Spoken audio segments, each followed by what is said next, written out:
Spiritual practice does not mean just doing meditation and chanting the name of God. Undertaking sacred action is true spiritual activity. Buddha so long ago arrived at this truth, but now the scientists have caught up. Scientists say electromagnetic waves form a subtle energy from the heart when we meet soul to soul. That's sacred vision that leads to sacred feelings. Scientists say the heart releases a hormone-like substance called heart intelligence, which turns to sacred speech. We get a sense whether they mean what they say, which leads to sacred action. Empathy and love for others does not develop from seeing human beings as objects on TV, but by actively relating face to face with each other. We wonder why our thought, words, and deeds are not unified. And it's because of many things that are happening in our culture. Not just television, but the whole lifestyle has completely changed. One thing we are not aware of, when I was in the 60s raising kids, that's a term for America. We call them kids. I'm sure it's not your terminology. But the psychologists would always say, television has no effect on your children's behavior. They could not figure this out. So you'd let your children watch things, and they said it had no influence.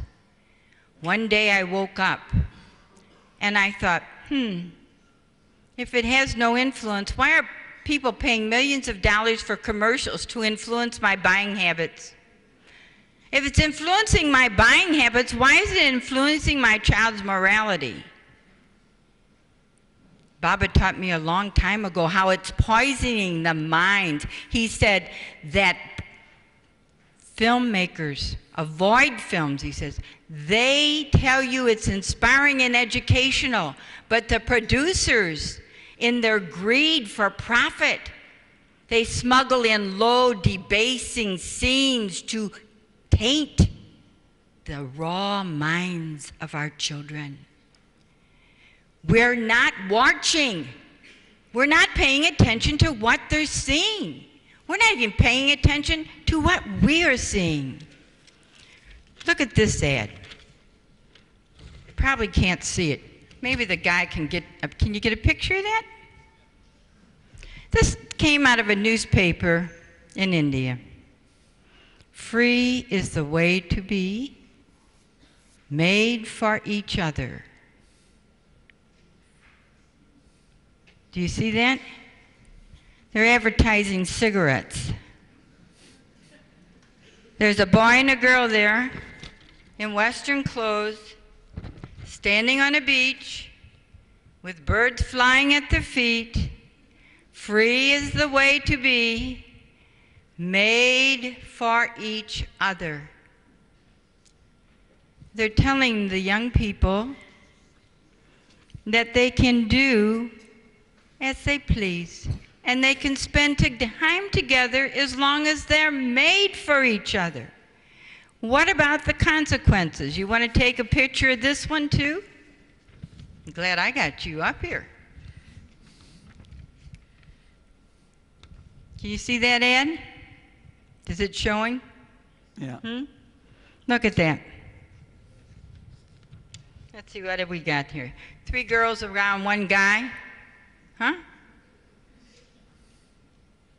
What are they advertising?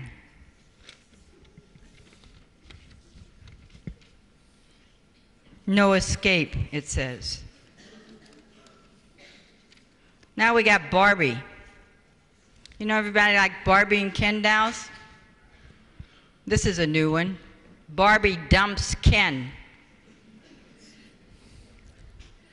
Ditched Ken after falling for Blaine, a wild surfer from Australia. even though they have been going together for 43 years as a couple. Yeah, but tell them really what the reason. Read the rest of it. This is really important. This really bugs me.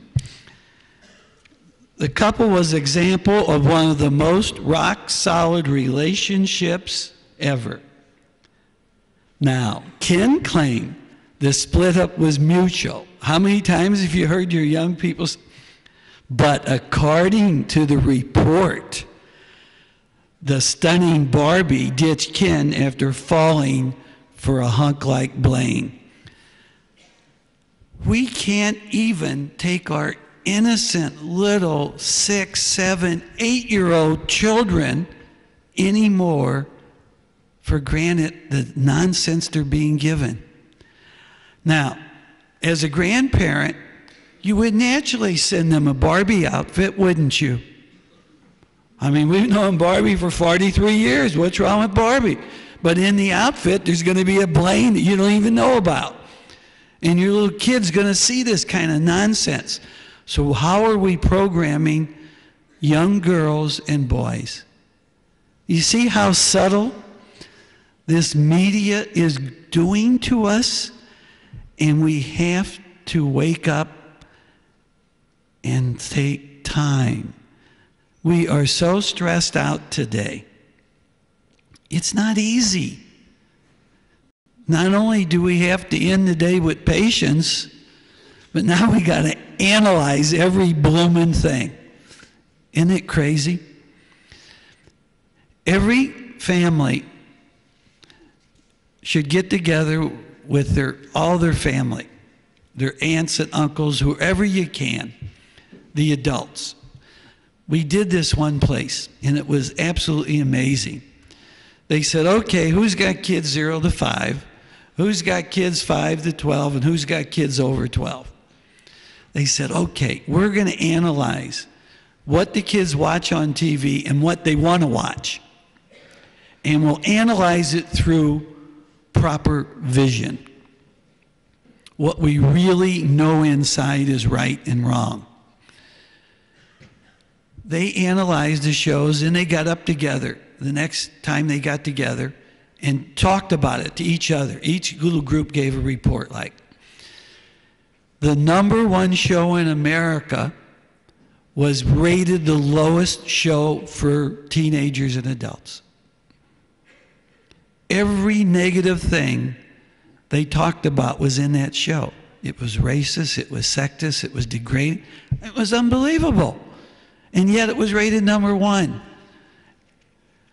You know, one of the young adults said to us, we're rugrats.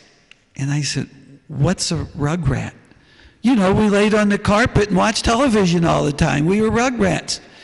Then the one girl said, do you know, Uncle, Auntie, when I was at the university, they had this sitcom on at night that was not really good, but it was mesmerizing. My friends would say, okay, let's get together and study.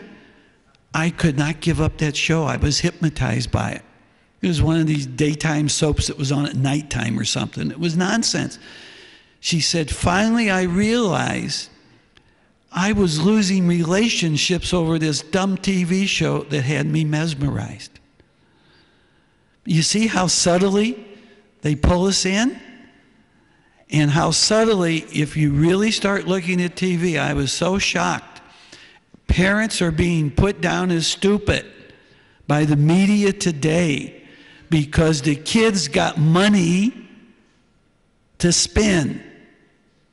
So that's who they're advertising for. That's who they're advertising at. They bypassed us in our day because we had the money. 50 years ago, the kids didn't have any money. So they advertised and conned us. Now they're going after our kids because they got allowances. We got more affluent society. And India is starting to get a large middle class. And they're starting to have the same problems that we had in the